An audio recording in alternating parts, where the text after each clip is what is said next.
ओम शांति। 15 तारीख के बाबा की साकार महावाक्य। बाबा ने सुनाया, मीठे बच्चे, यह दादा है वंडरफुल पोस्ट ऑफिस। इनके द्वारा ही तुम्हें शिव बाबा के डायरेक्शन मिलते हैं। प्रश्न है, बाबा बच्चों को किस बात में खबरदार करते हैं और क्यों? उत्तर है, बाबा कहते बच्चे खबरदार रहो, माया की जास्ती चोट नहीं खाओ। अगर माया की चोट खाते रहेंगे तो प्राण निकल जाएंगे और पद मिल नहीं सकेगा।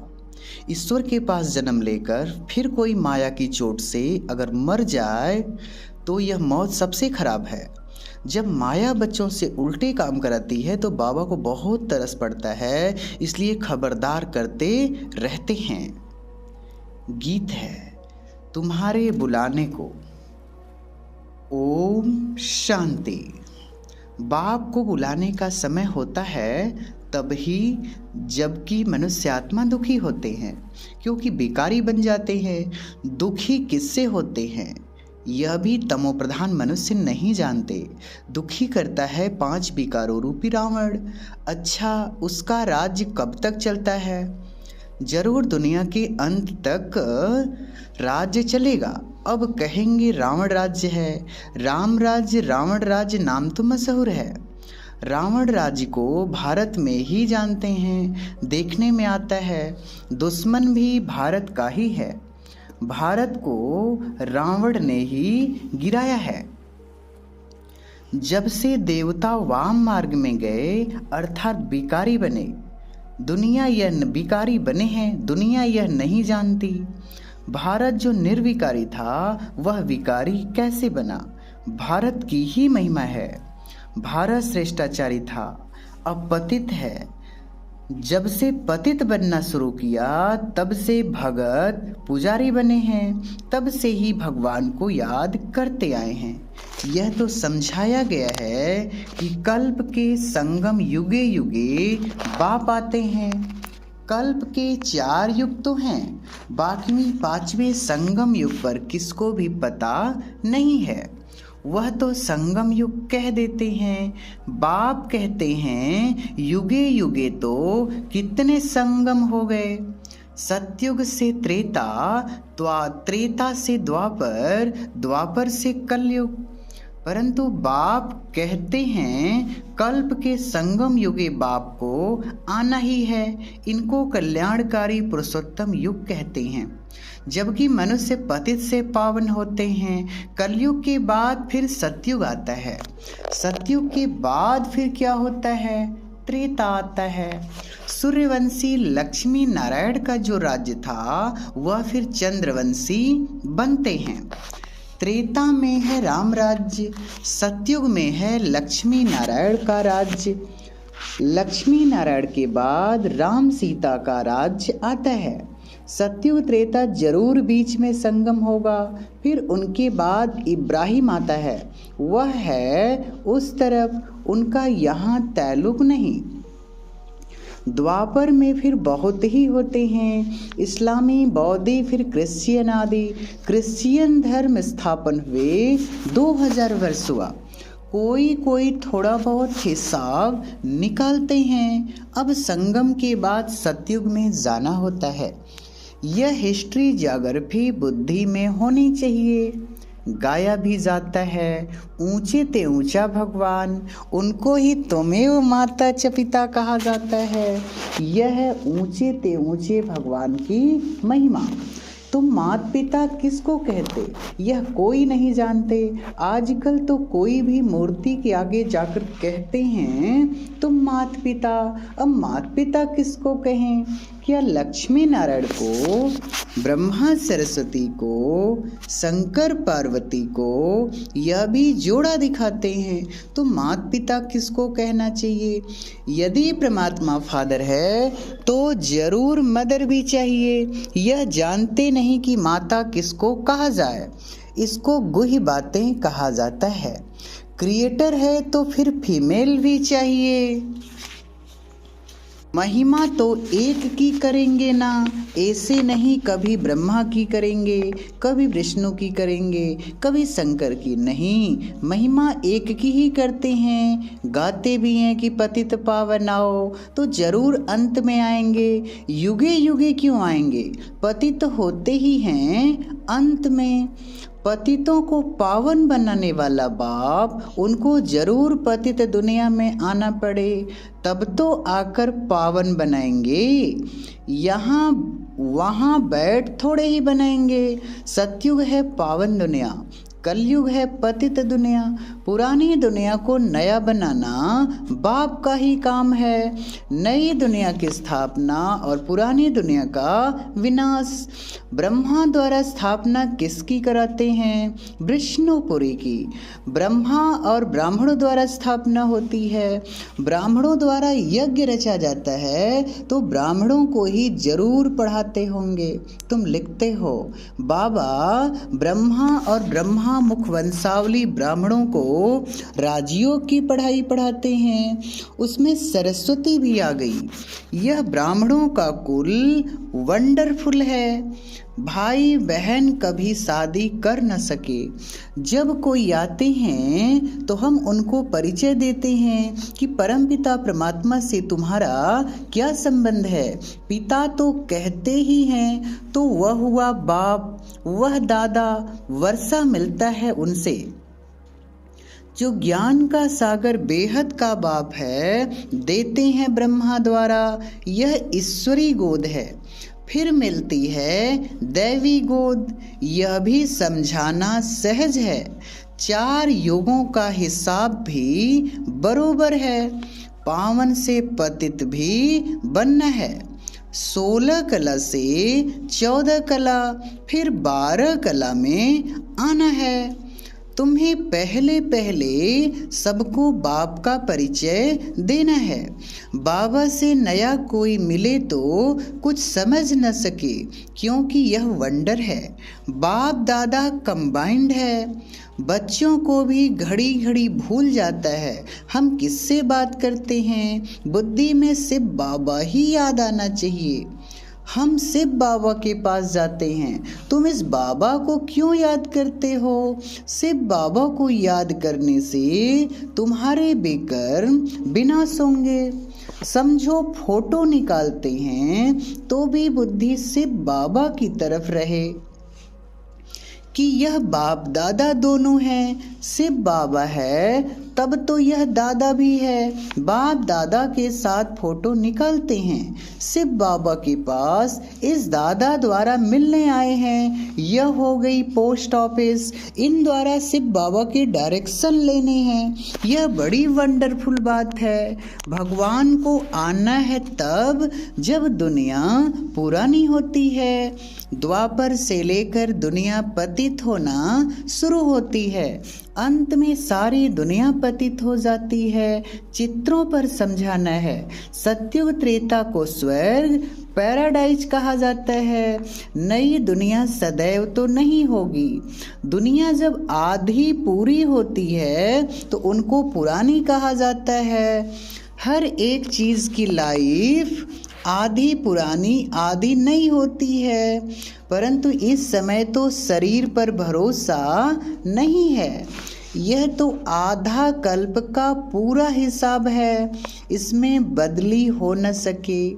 समय के पहले कुछ भी बदल नहीं सकता, और वस्तुएं तो बीच में टूट फूट सकती हैं, परंतु यह पुरानी दुनिया का विनाश और नई दुनिया की स्थापना आगे पीछे हो नहीं सकती। मकान तो कोई समय टूट सकता है, ठिकाना नहीं है। यह चक्र तो अनादि अविनाशी है, अपने टाइम पर चलता है। पुरानी दुनिया की पूरी एक्यूरेट लाइफ है। आधा कल्प रामराज, आधा कल्प रावण राज्य, जास्ती हो नहीं सकता। तुम बच्चों की बुद्धि में अब सारी त्रिलोकी आ गई है। तुम त्रिलोकी के मालिक द्वारा नॉलेज ले रहे हो। तुम्हारा मर्तबा इस समय बहुत ऊंचा है। इस समय तुम त्रिलोकी के नाथ हो, क्योंकि तुम तीनों लोकों के ज्ञान को जानते हो, साक्षात्कार करते हो। मूल वतन, सूक्ष्म वतन, स्थूल वतन, बच्चों की बुद्धि में पूरी पहचान है। बाबा त्रिलोकी का नाथ तीनों लोकों को जानने वाला है, तुमको नॉलेज देते हैं, तो हम भी मास्टर त्रिलोकी नाथ ठहरे। जो ज्ञान बाबा में है वह तुम्हारे में भी है।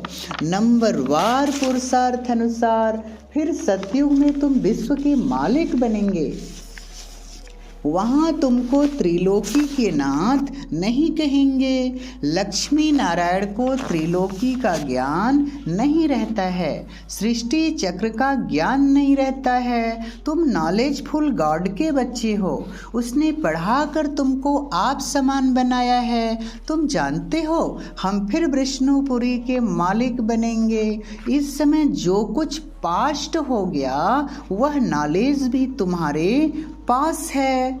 मनुष्यों की हद की हिस्ट्री ज्योग्राफी का मालूम है, तुमको बेहद की हिस्ट्री ज्योग्राफी बुद्धि में है। उन्हों को बाहुबल की लड़ाई का मालूम है, योग बल की लड़ाई का किसको पता भी नहीं है। तुम जानते हो योग बल से हम विश्व के मालिक बनते हैं। सिखलाने वाला है बाप जो त्रिलोकी का नाथ है। इस समय तुम्हारा मर्तबा बहुत ऊंच है। तुम नॉलेजफुल बाप के बच्चे, मास्टर नॉलेजफुल हो। यह भी तुम जानते हो कि वह ज्ञान का सागर, आनंद का सागर किस प्रकार है। उसको कहते हैं सतचित आनंद स्वरूप। इस समय आनंद को तुम फील करते हो, क्योंकि तुम बहुत दुखी थे। दुख भेंट कर सकते हो सुख और दुख की। तुम भेंट कर सकते हो सुख और दुख की। वह लक्ष्मी नारायण तो इन बातों को नहीं जानते, वह तो सिर्फ बादशाही करते हैं। वह है उनकी प्रारब्ध। तुम भी जाकर स्वर्ग में राज्य करेंगे, वहाँ बहुत अच्छे महल बनाएंगे, वहाँ चिंता की कोई बात नहीं रहती। यह भी बुद्धि में स्थायी रहना चाहिए तो खुशी का पारा भी चढ़े। तूफान तो अनेक प्रकार के आएंगे, संपूर्ण तो कोई बना नहीं है। बाप समझाते हैं तुमको बहुत स्थैर्यम बनना होगा। वो लोग अमरनाथ पर जाते हैं, फिर भी उनको उतरना तो जरूर है। तुम जाएंगे बाप के पास, फिर नई दुनिया सतयुग में आएंगे, तब फिर उतरना शुरू होगा। हमारी यह बेहद की यात्रा है। पहले बाबा के पास आराम से रहेंगे, फिर राजधानी में राज्य करेंगे, फिर जन्म बाई जन्म उतरते ही आते हैं। इसको चक्र कहो या उतराई चढ़ाई कहो, बात एक ही है। नीचे से ऊपर चले जाएंगे, फिर उतरना शुरू होगा। यह सब बातें जो सुरूढ़ बुद्धि वाले हैं वह अच्छी तरह से समझते हैं और समझा भी सकते हैं। यह बाबा भी नहीं जानता था। अगर इनका कोई गुरु होता तो उस गुरु के और भी फॉलोअर्स होते। ऐसे थोड़े ही सिर्फ एक ही फॉलोअर होगा। शास्त्रों में है भगवान वाच, हे अर्जुन, एक का ही नाम लिख दिया है। अर्जुन के रथ में बैठे हैं तो वैसे वही सुनता है, और भी तो होंगे ना। संजय भी होगा। यह बेहद का स्कूल एक ही बार खुलता है, वह स्कूल तो चलते ही आते हैं। जैसा राजा वैसी लैंग्वेज, वहाँ सत्संग में भी तो स्कूल में जाते हैं ना। भाषा, धंधा, धोरी आदि सब सीखेंगे, वहाँ भी सब कुछ बनता होगा। सबसे अच्छे से अच्छी चीज जो होनी चाहिए वह स्वर्ग में होती है, फिर वह सब कुछ पुराना हो जाता है, अच्छे से अच्छी वस्तु मिलती है। देवताओं को यहाँ क्या मिलेगा? महसूस करते हो कि नई दुनिया में सब कुछ नया मिलेगा। यह सब बातें समझकर फिर मनुष्यों को समझानी है। अभी हम संगम पर हैं, हमारे लिए अब दुनिया बदल रही है। ड्रामानुसार मैं आया हूँ तुमको पतित से पावन देवी देवता बनाने। यह चक्र प्रजापिता ब्रह्मा द्वारा जरूर ब्राह्मण ही रचे होंगे, ब्राह्मणों द्वारा यज्ञ रचा है, ब्राह्मण सो देवता बनेंगे। विराट रूप का चित्र भी जरूरी है, जिससे सिद्ध होता है ब्रह्मा मुख वंशावली ब्राह्मण ही सो देवता बनेंगे। वृद्धि होती जाएगी, देवता सो क्षत्रिय वैश्य शूद्र बनेंगे। यह संगम युग नामी ग्रामी है। आत्मा परमात्मा अलग रहे बहुकाल, चढ़ती कला फिर उतरती कला, यह भी समझाना है। पहले ईश्वरीय औलाद, फिर देवताई औलाद, फिर थोड़ा थोड़ा कम होता जाता है। तुम पूछ सकते हो कि दुख हरता सुख करता किसको कहते हो? जरूर कहेंगे परमपिता परमात्मा को।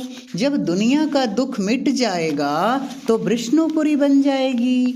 ब्राह्मणों के दुख मिट जाते हैं, सुख मिल जाते हैं, यह है सेकंड की बात। लौकिक बाप की गोद से निकल पारलौकिक बाप की गोद में आ गए, यह है खुशी की बात। यह सबसे बड़ा इम्तिहान है। राजाओं का राजा बनते हैं, राजयोग परमपिता परमात्मा के सिवाय कोई सिखला न सके। यह चित्र बहुत अच्छे हैं। ऐसे कौन कहेंगे कि मेरा परमपिता परमात्मा से कोई नाता नहीं है? ऐसे नास्तिक से बात नहीं करनी चाहिए। माया चलते चलते बच्चों से भी कभी कभी उल्टा काम करा देती है। बाबा को तो तरस पड़ता है, फिर समझाते हैं खबरदार रहो, जास्ती चोट नहीं खाओ, नहीं तो पद नहीं पाएंगे। माया तो बहुत जोर से थप्पड़ लगाती है, जो प्राण ही निकल जाते हैं। मर गया फिर जन्मदिन मना नहीं सकेंगे, कहेंगे बच्चा मर गया। ईश्वर के पास जन्म ले फिर मर जाए, यह मौत सबसे खराब है। कोई बात राइट नहीं लगती तो छोड़ दो, संशय पड़ता है तो नहीं देखो। बाबा कहते हैं मन मना भव, मुझे याद करो और स्वदर्शन चक्र फिराओ। अच्छा, मीठे मीठे सिकिलधे बच्चों प्रति माता पिता बाप दादा का याद प्यार और गुड मॉर्निंग। रूहानी बाप की रूहानी बच्चों को नमस्ते। हम रूहानी बच्चों की रूहानी माता पिता बाप दादा को याद प्यार गुड मॉर्निंग, नमस्ते बाबा नमस्ते। धारणा के लिए मुख्य सार पहले पॉइंट, बाप समान मास्टर नॉलेजफुल बनना है, ज्ञान का सिमरण कर अपार खुशी में रहना है, आनंद का अनुभव करना है।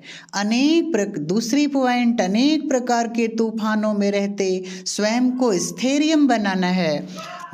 माया की चोट से बचने के लिए बहुत बहुत खबरदार रहना है। वरदान दे रहे हैं बाबा, दिव्य गुणों रूपी प्रभु प्रसाद खाने और खिलाने वाले संगम युगी फरिश्ता सो देवता भव।